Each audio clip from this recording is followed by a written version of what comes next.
Hey everybody, it's Rayven. So before I get to this episode, I do want to say Riverside has been having glitches with its studio and connectivity for me. I know the other day, as of recording this, that they actually had a notice saying that their servers were down to a lot of us who use it.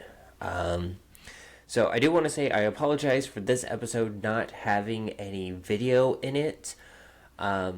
I wanted to record this, and I was very proud of the audio that was used, so I kept what I had and decided just to move forward. I'm not going to redo this because it was really good, and we're just going to roll with the issues. So without further ado, here's the rest of the episode. Without a video, so just feel free to have it on in the background, and I hope you enjoy. Hello everyone, my name is Rayven, I use she, her pronouns, and welcome back to another episode of the Rainbow Veteran Podcast. So, first I want to say happy LGBT History Month. Unlike Pride Month, LGBT History Month is not recognized in the United States as a federal celebrated holiday or month.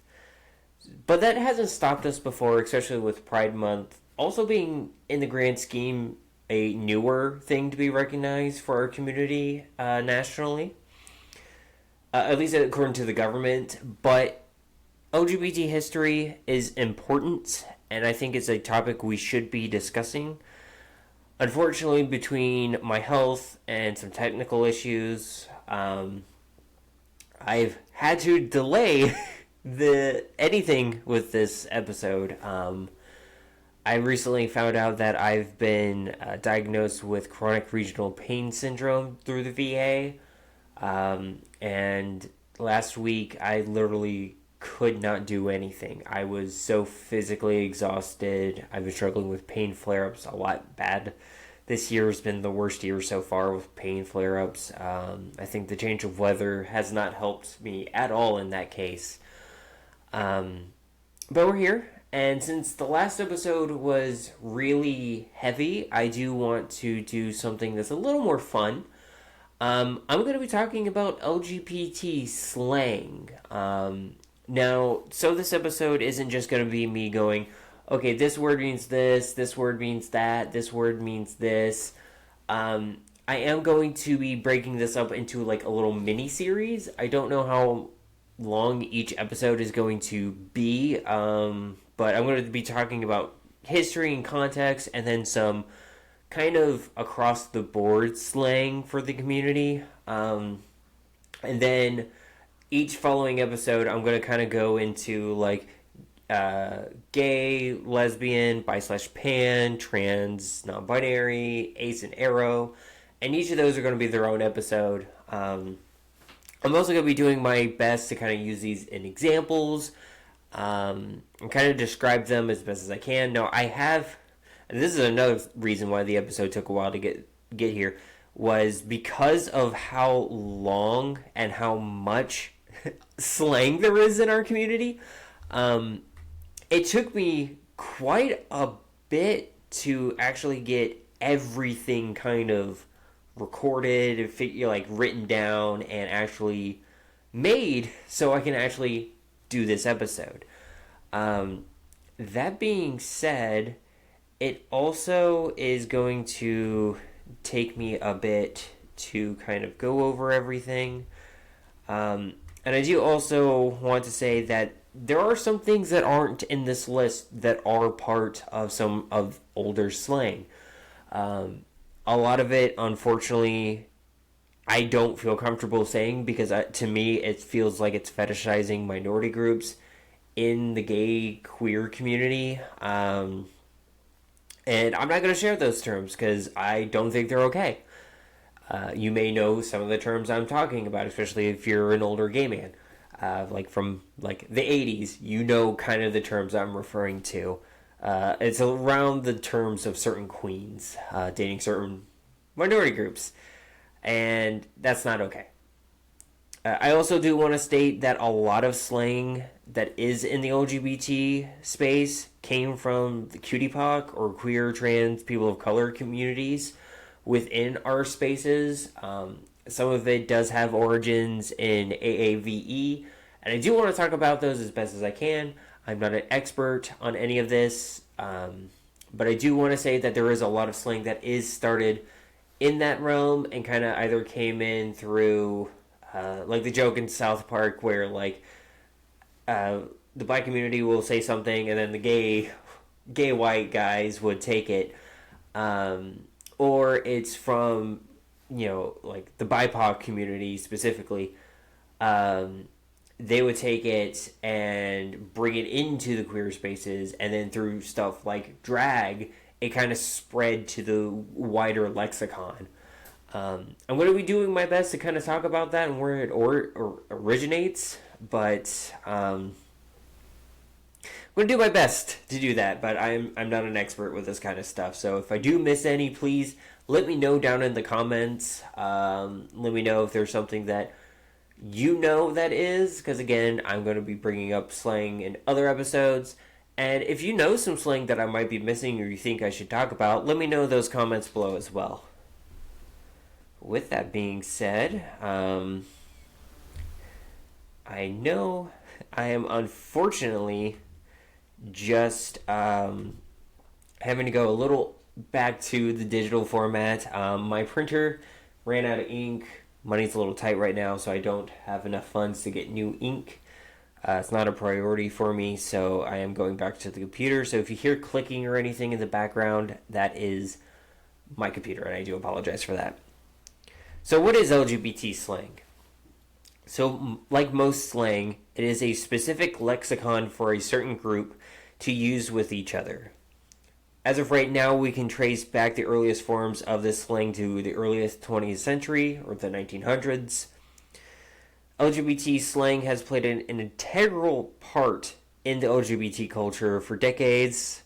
Slang language initially emerged as a way for queer folk to communicate with one another while avoiding detection by mainstream society. Basically as a way for us to kind of talk to each other without, the oppression and the folks who are against us, like the Lavender Scare or Panic. Like there was a way for us to talk without kind of outing ourselves. Queer folks have always existed, but historically they have had to be discreet about their identities and lives, particularly when being LGBT was illegal or socially condemned. LGBT slang is also used by the community as a means of reclaiming language and deconstructing oppressive norms. Queer slang often includes playful references to sexual acts, which can serve as an assertion of sexual agency and a rejection of shame. And there's a big thing with that too, because a lot of the big kind of push and the start around LGBT rights kind of came from around the same time of the 60s and 70s of like sexual liberation. That's why you see a lot of kink related stuff at some pride events, because of the fact that the kink community was, like specifically the leather community, was with us at the Stonewall riots, and kind of also helped kind of push the fuel for us to have our rights. Whether they were LGBT themselves or just good allies, like that community helped. So there's a lot of like, as slang, it's almost like a cant in its own self, like its own language. That as it evolved, a lot of stuff kind of came from that sexual revolution and awakening that the country had, but also our community had with it as well. So there's a lot of history and context with this, so I'm going to be kind of going over that. So because of sodomy laws and the threat of prosecutions due to, especially here in the US and in England, of the criminalization of homosexuality, LGBT slang has served as a secret language, or a cant, and a way for our community to communicate with each other without ever outing ourselves to the public. Since the advent of queer studies in universities, LGBT slang has become a subject of actual academic studies. and research among linguistic anthropology scholars. And I think that's freaking cool. I would love to down the road have a professor or someone who actually studies this as a field to kind of talk about this kind of thing. Now, slang is ephemeral. It changes. Some terms won't be passed from one generation to another. For example, for the 60s and 70s, there was terms like tea rooms, which were used to denote what public toilets were used for sex. But by the late 90s, that term had fallen out of use and had completely been unrecognizable by the community. Until I did research for this actual episode, I've never heard the tea room term before, so it was very interesting to say the least. Now, many terms that originated as gay slang have become popular lexicon. The word drag, which first was used by William Dorsey Swann, a freed African American slave. Swann referred to himself as the Queen of Drag in the 1880s and 1890s. Drag was later popularized. Drag was later popularized. Drag was later popularized by Herbert Sibley Jr. in his book The Last Exit to Brooklyn. Drag has been traced back by the Oxford Dictionary to the late 19th century. Conversely, words such as banjee, while well established in the subset of gay society, has never made its transition to popular use. Conversations between gay men have found to use more slang and fewer common terms about sexual behavior than conversations between straight men. And now we're getting into the general slang. And when I say general slang, this can be a lot of different things. It can be used anywhere in the community. Not all of it is still kind of in use, but I figured some of it I would like to keep in this because a lot of it is some of the older slang. And some of it I thought was very interesting. Now, there are terms that the origin is kind of debated, and so is the definition.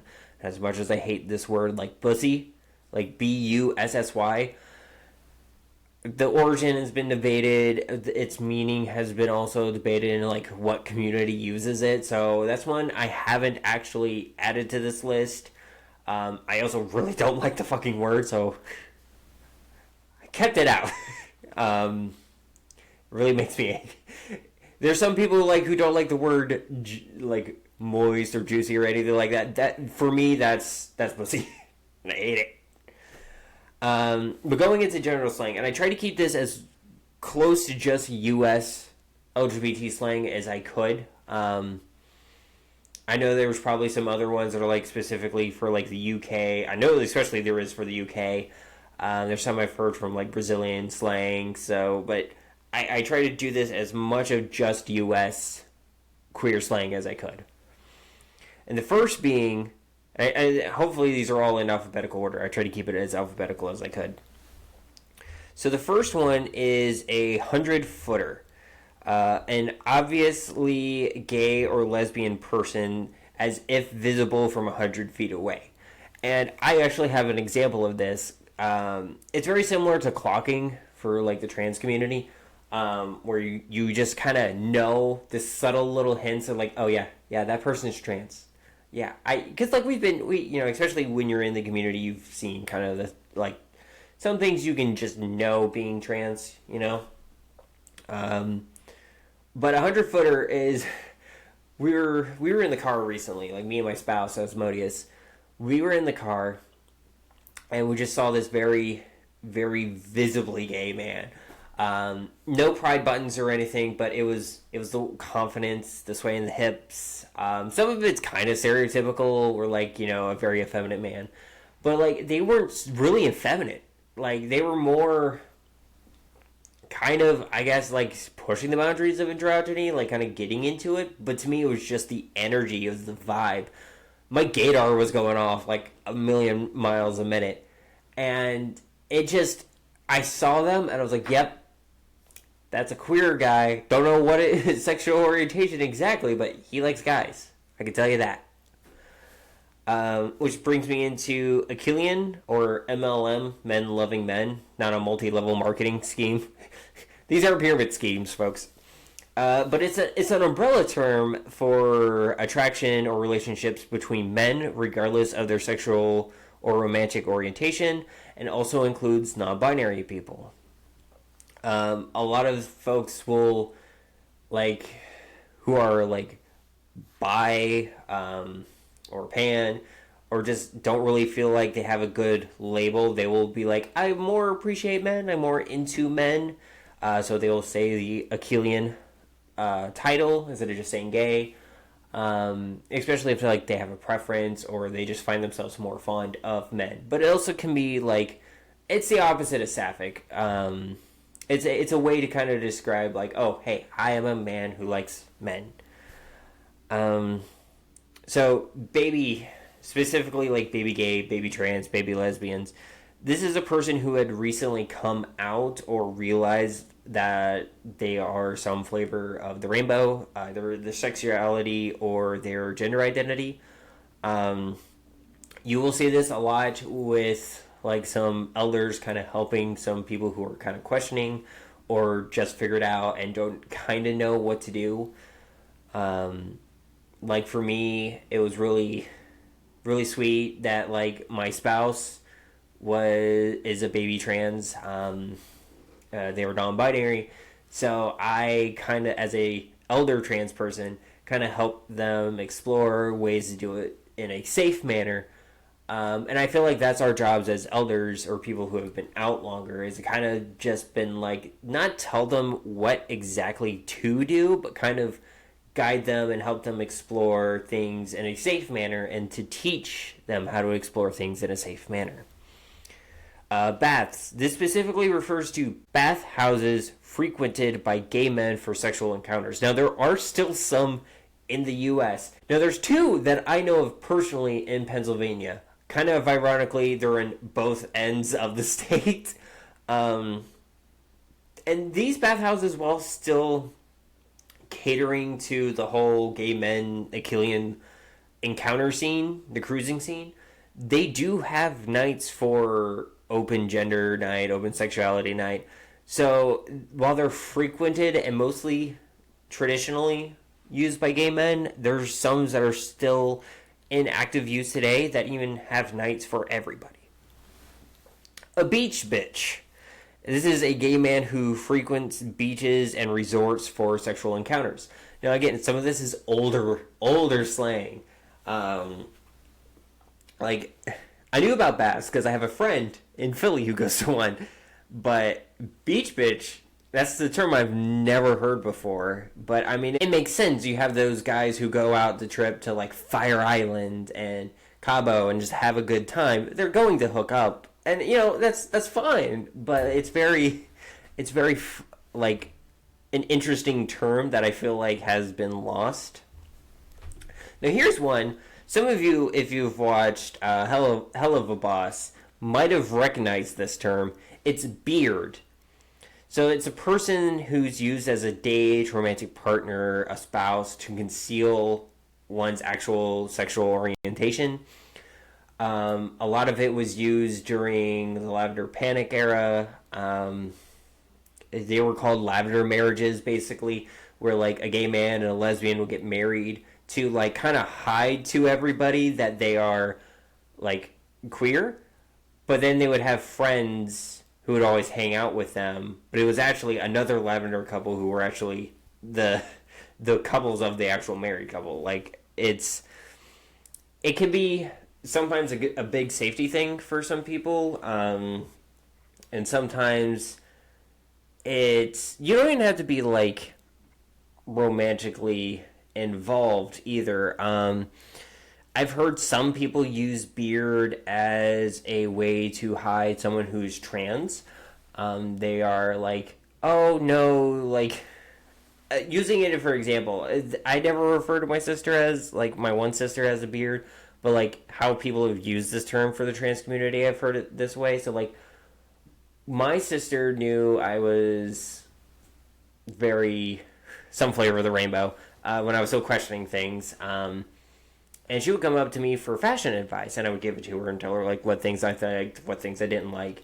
And my dad would be like, "Hey, is Rayven? I'm not gonna dead name myself, but is Rayven gay?" And my sister would just, "No, no, no, no, no. She's just because she makes comics. She's got to know what looks good on people. Like she can't have like the women in her comics like look like garbage, Dad." And my dad, true to himself, was always like, "Okay, but like y'all know that's okay. Like nothing's gonna change. Like if that happens, all that's gonna do is like, okay, now like this person's gonna show up to dinner." And I've heard that where like people are like, "Oh no, yeah, XYZ person, no, they're cis, yeah, totally, yeah, no, they're just helping me shop for clothes," and then like they go hang out and actually the clothes they bought were for them to express themselves with their gender. Again, that's something I've heard once or twice online, so take that with a grain of salt. But I figured I would add that there. Binding. This one is more towards the trans community, but I have heard of other folks using it, so I did want to include it in the general because I think a lot of people know about it at this point. It's a technique where an individual wears tight clothes, bandages, compression garments, or binders to hide or flatten their chest. I've heard of some cis guys doing this, especially in the straight community recently. On TikTok, and a lot of people were like, "Congratulations, you guys discovered binders." But it is a common technique. I do know some more masked lesbians that do it. Mostly just because it makes them feel comfortable, but sometimes people with breasts, they can get pretty big and pretty cumbersome. So I understand why people want like to bind them or get them reduced. It's a lot of back pain. Bottom is a receptive partner during intercourse. And then specifically in that subcategory, power bottom, as someone who is dominant or energetically plays in the receptive role of intercourse. So basically, while you are the one that is being the receiver, you are in the control of the scenario, right? And I feel like these have gotten into the general, like, kind of, like, a lot of people know the slang outside of the community. Like, every time I think about it, we're going to get to top and power top later. But I always think when I see these terms, I'm like, I know they've gotten to the general population because a very early episode of American Dad, I think season 2 or 3, they talk about it, and Stan says, according to my research, I hope I'm using this term right, I am a power top.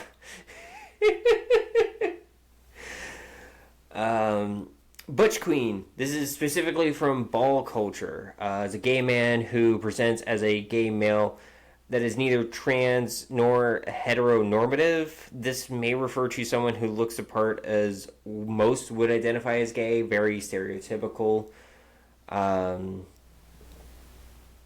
of effeminate man. A butchy femme is a gender expression between a femme and a futch. So, a futch is kind of more of an effeminate butch. Think like chapstick lesbian. Me, basically. Like, I'm not super masculine, but I'm not also like super effeminate. I'm kind of more. I'll put my hair up. I have my hair, like I have long hair. I still wear occasionally makeup, but most of it's kind of like eyeliner and mascara if I do. But I'm more t-shirts, jeans, cargo shorts. Kind of more like if you look at the butch scale, like stone butch and then futch, I'm kind of more closer to the futch side. I know butchy femme is kind of more like you take the futch and you have femme, and they're a little bit more there, kind of near the androgyny line. Camp or campy is exaggerated and amusing in a way that is typically associated with gay men or femininity. I always think, I think campy is very Family Guy-esque of Brian's cousin. I can't remember his name right now, but like always kind of being a sassy bitch and being like calling people out and just being petty. And that's campy. Greg and Terry from American Dad are also super campy, especially Greg. Greg is campy little bitch. Cologne. Now, this one I didn't know until this research. This is an older term for a San Francisco or New York, specifically Greenwich Village denizens with exaggerated macho behavior and appearance. I don't really know how to use this one. My guess is just think of someone in like New York Pride who's like super macho but hella gay. Like that's about as close as I can get. Closeted. A lot of people know this one. So closeted is basically you're hiding your orientation or your gender identity to someone, whether it's the general public, a specific person. I'll use myself as an example. I'm very public about me being pansexual and transgender, but I have caught contact with my biological father. A, because he's a piece of shit, but also B, he's not super cool with the LGBT stuff. Like, I didn't know he had a brother until he found out that I was, at the time, bi. And the only reason why he told me was to try to get me to, like, be more comfortable with him, I guess. But, like, he's like, well, I don't agree with it, but I accept it. And I'm like, okay, cool. 2 months later, after some of the shitty stuff he said and did, I just like, I don't need this man in my life. So I'm in the closet to him, but I'm also trying to stay the fuck away from him as physically possible because he's just shitty man. Come out or coming out, specifically at the closet, is the opposite of being closeted. You are actually admitting or publicly acknowledging yourself as not being heterosexual or cisgender. Like literally I just did to the camera, even though you guys probably already know that since day one. Comphet, this is short for compulsory heterosexuality, which was originally coined by a lesbian feminist by the name of Andreen Rich.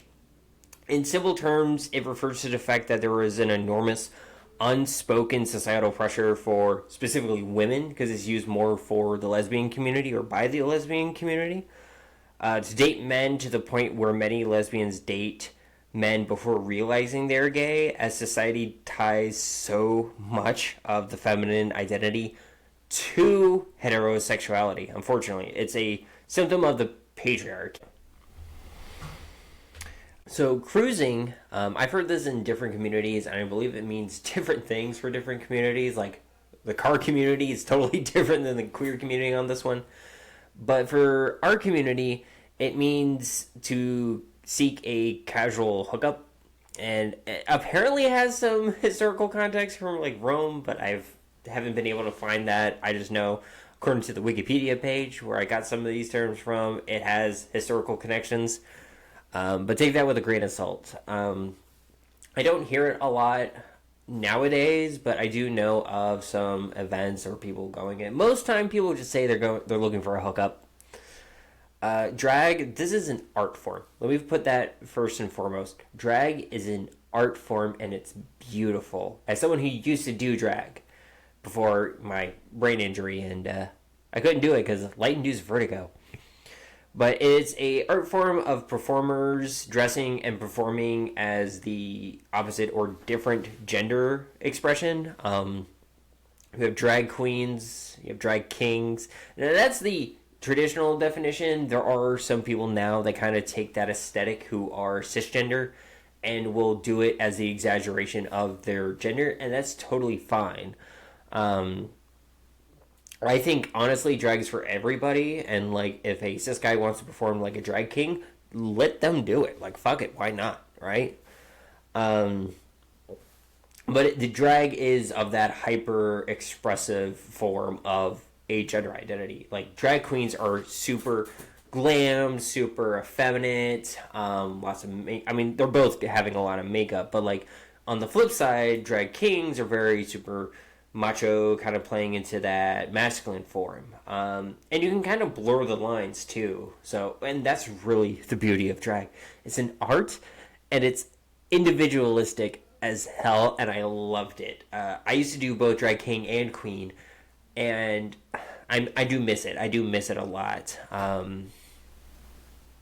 But I'll do an episode of drag another day and kind of do a deep dive on that. Down low, a lot of people know this one, especially online. Down low is when a person has physical relations with someone who is queer, and wants to keep it secret. Big example of this is there's a joke that a lot of Republicans are on the down low because every time there's a Republican convention, Grindr blows up, especially in the area. So that is a lot of people who are on the down low. En femme or en home. I hope I'm pronouncing that right. En home is EN space HOMME. It's the act of wearing clothes stereotypically of the opposite gender. Can be kind of related to drag. Femboy is an effeminate or androgynous male. Now, I've heard this in a couple different ways of spelling. So I do have it as FEMBOY, FEMMEBOY, and then FEM and FM, both ways, but instead of boys, BOI.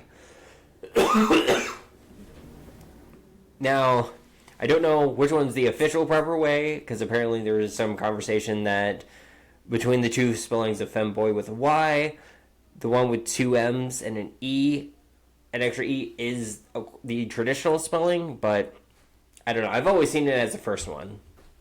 Femme, or feminine, homosexual. Folks, spelled with an X instead of a KS, is a shorter alternative to folks, spelled normal.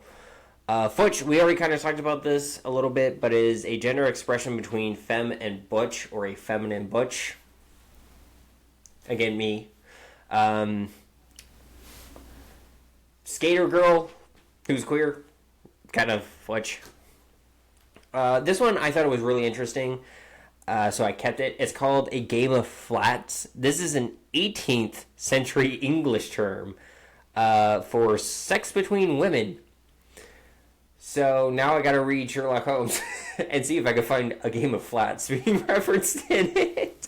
I thought it was really interesting as someone whose grandmother was from England. I thought it was really cool, so I wanted to keep that in there. Gaydar, I talked about this earlier, or used it earlier, but it's the supposed ability to detect someone's sexual orientation. There's also lesdar, bidar, transdar, queerdar. There's also, with bidar, there's also bi-fi, which is a joke on Wi-Fi. Gamer, Gaymer, is an LGBT person who plays video games. I'm not gonna lie, this entire past week when I was healing from Doc called it post-exertion malaise. I just basically, because I'm in chronic pain, overdid it doing chores and stuff that I had no energy to kind of recover because a lot of my energy is focusing on my pain. So I kind of did nothing for 2 days straight to kind of recover after doing a lot of chores, and I just played Pokemon, the new Pokemon Legends game, for 2 days straight. And that's me. I'm a huge gamer. Girlfag is a woman who's attracted to bisexual or gay men. Also may refer to some gay men or non-binary people. I haven't heard this one before. But I guess... See, I don't know. It doesn't say the orientation of the woman, so I don't know if it's a straight woman who's into gay men and kind of fetishizes them, the girls who read boy love comics and books. I honestly don't know. I also never heard the term before this, so if you know the term and how it's used, please in the comments let me know. Gold Star gays, Gold Star lesbians. This is a really dumb older generation kind of thing where it's kind of like a status symbol. It refers to someone who's never had heterosexual intercourse. And it's kind of like this weird shame mechanic with it of like, I'm better than you because I haven't had sex with a straight person, or I've never had straight sex. And I don't know, it's not getting used as much, but it's definitely something I've seen with like older queers. And something that like I feel like the community is kind of going away from, thankfully. I don't know how to pronounce this one. I looked it up, and one of the pronunciations was G0Y. See, specifically a 2000s term. I was 5. For men attracted to men but do not identify as gay. And when I first saw that definition, I was thinking, is that metrosexual? And then I remembered, no, metrosexual is straight, but like kind of the aesthetics of gay. And I'm like, okay, so I guess that's the flip, right? Someone who was very big in the culture in our community in the 2000s, please let me know about this one. Guy dyke or lesboy is kind of the flip of girl fag. And kind of say man attracted to lesbian or bisexual woman, may also refer to non-binary people. So I don't know. Like, these terms I haven't heard. Like these last few, like I have not heard these terms. Like, and like, would that just be like, again, fetishizing sexuality? Like a lot of straight guys watching lesbian porn. Like, I don't know. Hetero flexible is to be mostly heterosexual. A lot of people are like, I'm straight, but like I ended up falling for this person who happens to make this like a lesbian relationship. That's very kind of common in some books that I've read. I like lesbian romance books. But I've seen some people I know in my personal life, I'm not going to say who, has always told me they are straight, but they never met a girl that they would be interested. But I mean, there's always a possibility. And I'm like, you're married. I think that bridge is kind of over. Well, I'm married and I have 2 partners, so I guess not. But I don't think they're polyamorous. On the flip side, homo flexible, mostly gay, but you know, there could be that one exception. Meerkat, this is a newer term, and I wanted to add this one because it's originated from TikTok. And I'm on TikTok constantly, especially queer talk. I've never heard this term. And I'm wondering if this is when I took a break from TikTok between like 2021 to 2024. But it's kind of like in that whole like otter, bear, you know, kind of area. It describes an anxious and sassy gay. And I know some people that would fit that description. Mother. Now this one is from, I think I got this from the Grindr vocab list.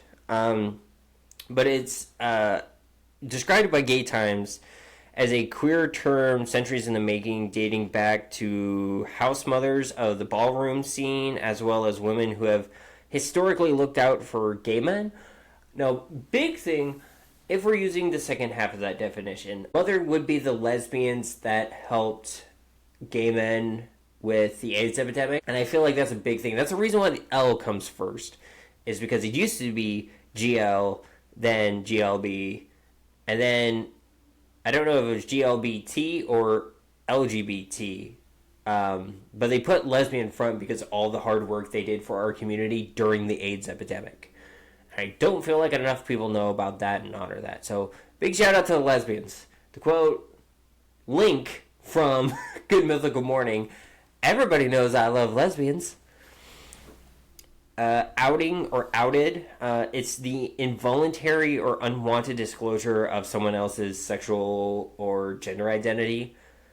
A lot of people will do that unfortunately, as a method of revenge to someone else. A lot of people have been outed by accident. Some people will do it, unfortunately, because of the law. There are some states that will force, like, counselors to out their queer kids, like is the state of Texas, I believe, definitely Florida, that will out their kid who's in the closet to the parents, and then that becomes a whole unfortunate, messy thing. Outsider, it means being neither or nor when it comes to normative taboos or self-centered communities. This one, I believe, was on the Grander list or the Wikipedia list. I haven't heard this one. I don't know how to use it. My understanding of outsider was basically someone who's just not in the community. Like an ally is an outsider because they're not really in it, but they're helping us. Platinum Star Gay. I did not know this one. I knew Gold Star Gay, but until this list was being made, I never heard this one. So a Platinum Star Gay is an even higher status for gay men than Gold Star Gay, because they were gay men who were Gold Star gays, but were born by C-sections. So they're like, I never touched a vagina, so I'm like the pinnacle of gay man. It's a really stupid status to have. Like, you could talk about it and be like, oh yeah, no, I would be a Platinum Star Gay, and like joke about it. Sure, fuck it, I don't give a shit. But like, this was actually a status thing that some people bragged about, probably still brag about. I don't really interact with a lot of like gay male culture. Even when I was a bi or pan man, I didn't do that. Pause. This is short for HIV positive. That is something our community is still facing. So a lot of people outside of our community is still facing. So I definitely recommend people get tested pretty regularly. I only have like a small amount of people I'm physical with, but I still get tested. Even if they don't have other partners, I still get tested pretty regularly, because you never know. You know, you cut yourself on a rock or something. There's ways of STDs getting in without physical contact, like touch. And I've always just been like, you know what? I'd rather be safe than sorry. You know.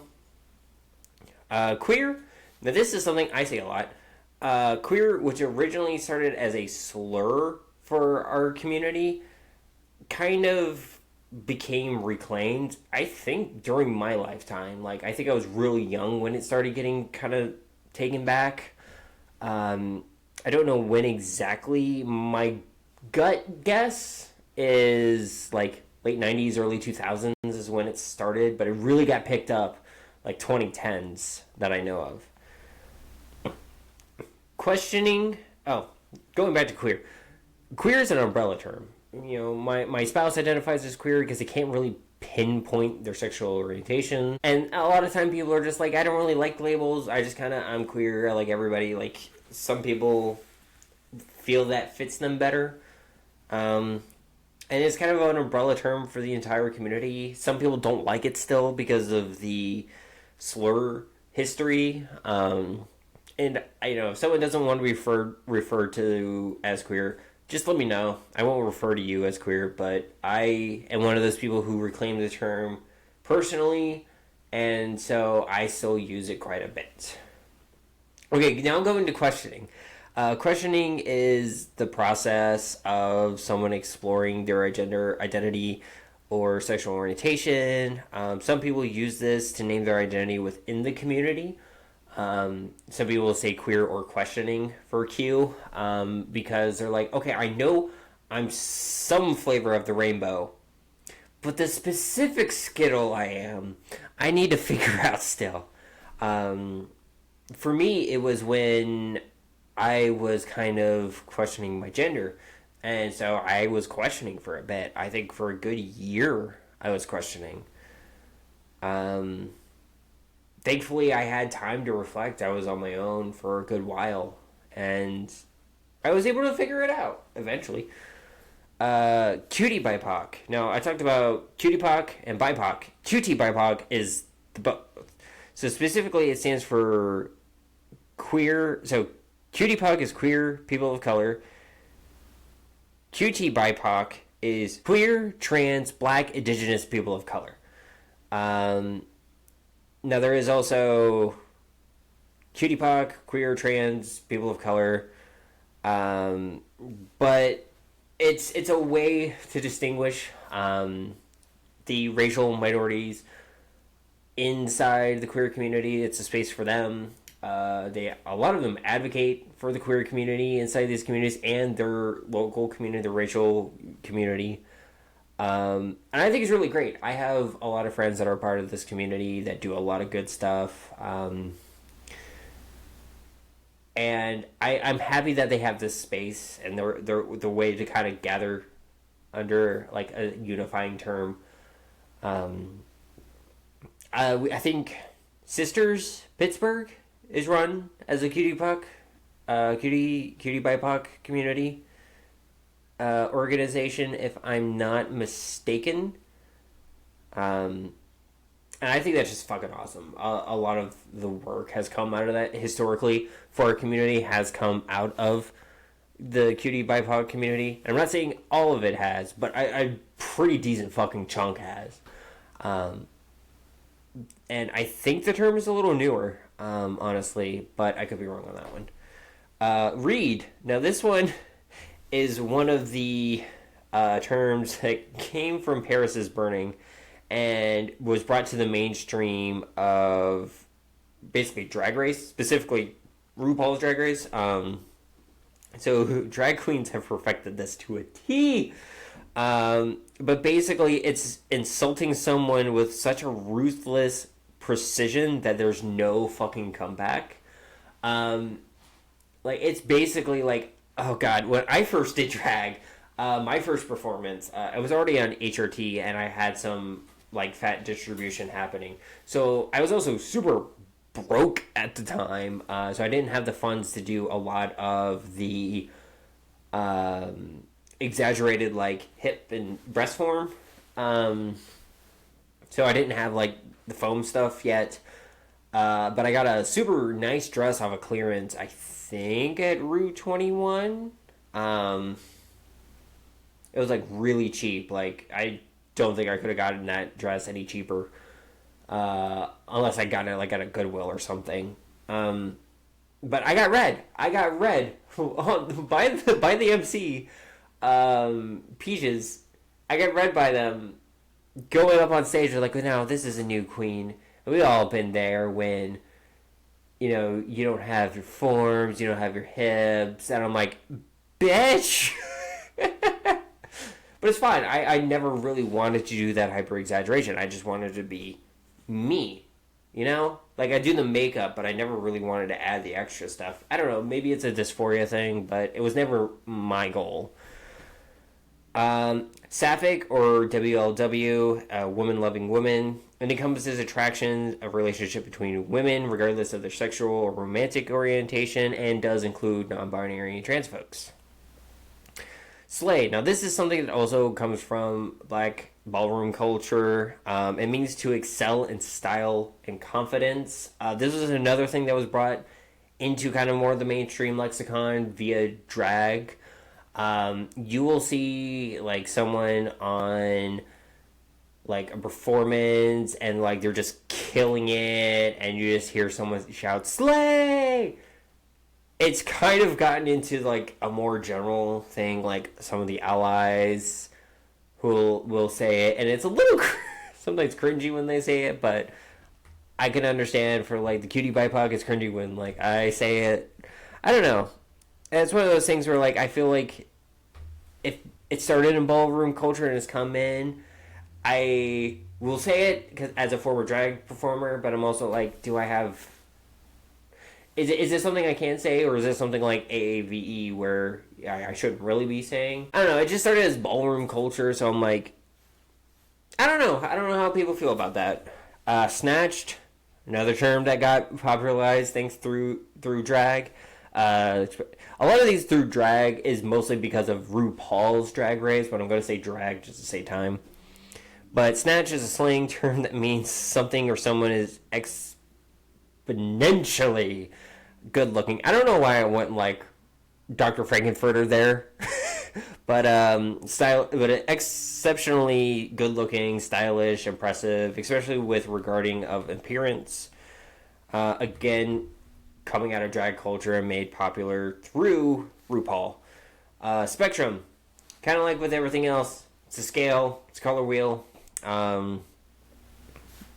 Orientation and gender, it's all kind of on a spectrum. I like the color wheel method personally, because I feel like, having two extremes is very limiting, especially when things are kind of like more, like you could do like a grid and like do like, okay, here's one way versus the other.